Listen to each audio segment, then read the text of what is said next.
On entame la dernière demi-heure de BFM Patrimoine et on vous accompagne jusqu'à midi comme chaque jour pour prendre notamment le temps de vivre au rythme des marchés. C'est notre promesse à l'entame de chaque demi-heure. Et on file donc tout de suite au cœur de la cellule info d'experts de Bourse Direct où nous attend Romain Daubry qui suit pour nous la séance du jour. Rebonjour Romain. Bonjour Cédric. On a repris quelques couleurs après un petit passage à vide. Oui, effectivement, on a testé la zone d'alerte 6643, 6662 sur le futur CAC 40, encore une fois, puisqu'on l'a fait pas mal de fois depuis les dernières heures, et les indices font toujours preuve de résilience dans ce contexte de solidité.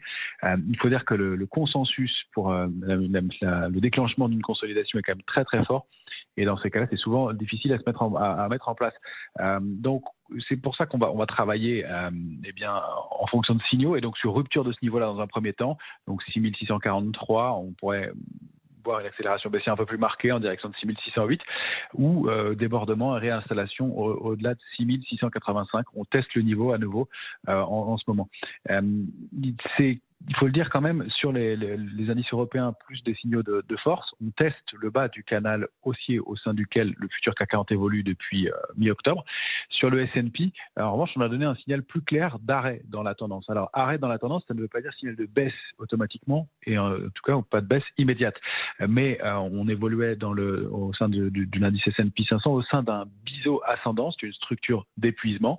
On en est sorti par le bas hier de façon très nette avec un gap baissier, un peu plus de volume que les jours précédents.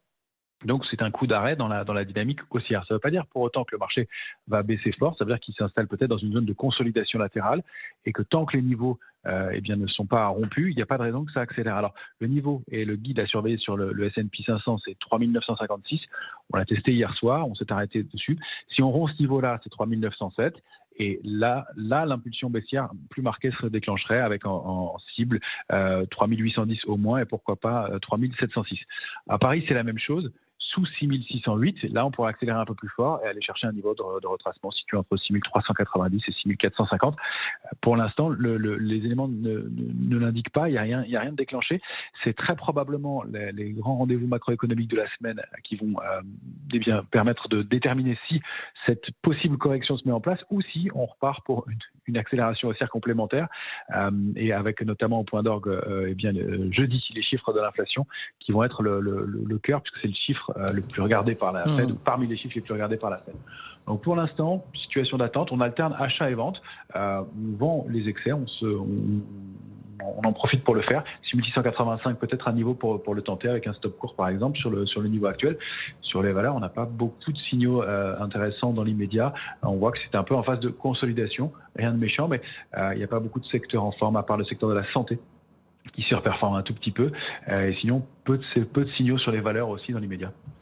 Merci beaucoup Romain Daubry, la cellule info d'experts de Bourse Direct.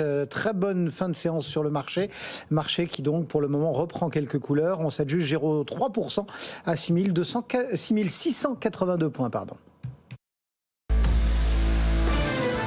BFM Business.